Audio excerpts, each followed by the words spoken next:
Hi, my name is Elena Ramirez. I actually went abroad to study my own culture because I am half Chilean and half Costa Rican. So this was kind of my only opportunity to really understand my culture, especially through this program because my family has really strong ties to the dictatorship. Like my grandpa worked in the government with Allende, and my great aunt was in one of the torture centers. So I feel like I have a powerful history, and what I most liked about the program was that it was so fulfilling, and that I was able to understand that part of Chile a lot better. What was difficult, but what I learned was how to kind of identify myself. It was kind of hard, like talking with some Chileans because I was with a bunch of American students, and it was kind of like difficult for me because I don't identify as American. I'm just Americanized. I mean, it was kind of powerful to be on this program and kind of make those realizations. But I guess it was difficult at times, being with my group, especially during the elections, and I think it's not really talked about when, when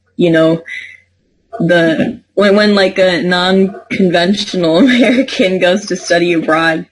But I think especially with this program and the theme, it really helped a lot. Even if you are Latinx and you, even if you're not from that country, you're still studying abroad in your own culture, because a lot of Latin American countries share the same values and the same, social cues and stuff like that. The tables turn, because now if you are Latinx and you are fluent in Spanish, you already hold so much more privilege than your group, which, let's be real, in the United States, white people hold more privilege than any colored person. And so it's difficult grappling with that now you hold more privilege than most of your group does, because you know most of the culture, you know the language, and you seem like a local, which is what happened to me. And you meet people differently because they don't treat you like they most likely won't treat you like an American student because you don't look American. They're going to treat you like you're local because that's what you look like. If you are somewhat tan and have black hair, they most certainly are going to treat you like a local. And so I think it's really kind of jarring because I really realized I don't have that privilege here. And I was very comfortable there. So our program director, Toki, she definitely understood why I was there.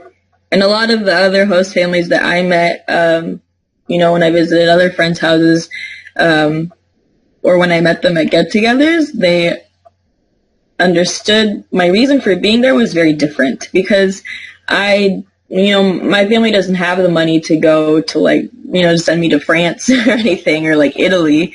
But the fact that I had this opportunity to go and study my own culture, plus being close to my grandpa, I think this program really helped with with really understanding who I am and my place in the world and my roots. It's not talked about a lot, studying abroad in your own culture, and I think that's why my experience is a little different, because I think there's a certain point where you see privilege in a lot of study abroad students, where you and I want to encourage things like this, like a program like this, where you get to see, it's not only you get to visit your country, but it's you get to see it in its very raw form. Especially through the ISP. I did mine on the dictatorship, and I worked with ex-political prisoners, and it's very, very raw. I've been there before, but not in depth and for this long. So yeah, I don't know. Gave me something like I can't really like explain. I'm very grateful for this program because it's not structured like you just go to university, you take classes, like, and that's nice. But like I liked the non-traditional approach to how it was structured. That we had like certain like very specific classes, and then we got to see parts of Chile, and like we got to be with the Mapuche and the Aymara, which like I had zero idea about, because most of my background about Chile was more like political in terms of the dictatorship. It was just things I learned through my aunts and uncles and my grandpa.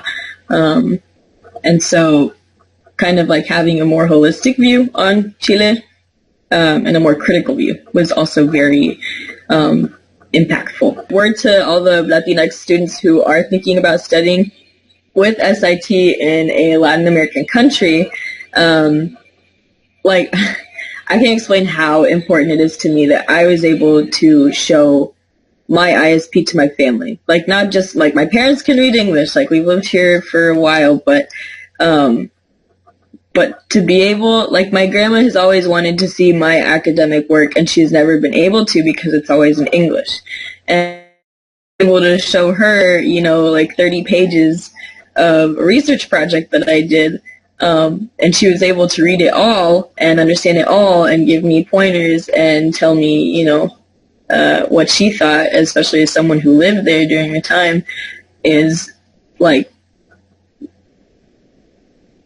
an absolute gift. Because I've never been able to show, my academic side to the rest of my family, because they don't read English. So it was like that's like probably the best part about what I got from this, was that like my connection with my family grew because they were able to understand me better, through that now. And like I'm much more confident in interacting with the rest of my family. I was already fluent in Spanish before, but I think Chile made me much more comfortable, like with myself. My ISP ended up being that I did a photography project where I interviewed ex-political prisoners of the dictatorship who were tortured, and I did not ask them about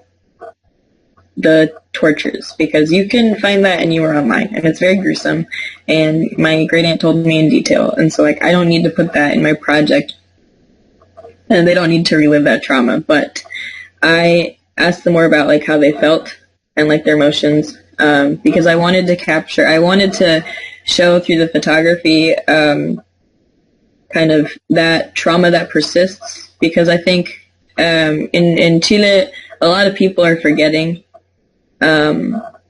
about these people that are still alive. They're like history books, like they're still alive and their history isn't documented very well, because more problems are kind of coming up in Chile with like domestic violence against women, and like you'll see a lot about IFPs or like AEFPs, and they're like, it's like a flawed pension system that came from the Constitution that was signed in 1980 by Pinochet and his team, and it's still in effect, and they're trying to change it, and it's so messy, and so like my project kind of grappled with the fact that Chile hasn't been very good with reparations to those who suffered during the dictatorship. You get a stipend and stuff, but they don't really I think in order to have full reparations, you need to like fully apologize and to listen to these people. And so that's what I did. I listened to them. I asked them for, this is the photography part. Chileans walk around now today, going about their day, especially younger generations, and they don't really realize that the person next to them could have been in Villa Grimaldi, which is like a torture center. The point of the project was for Chileans to like really see that that hurt and that trauma is still there, and Chile hasn't done much to allow them to heal. They've kind of just waited for them to quiet down.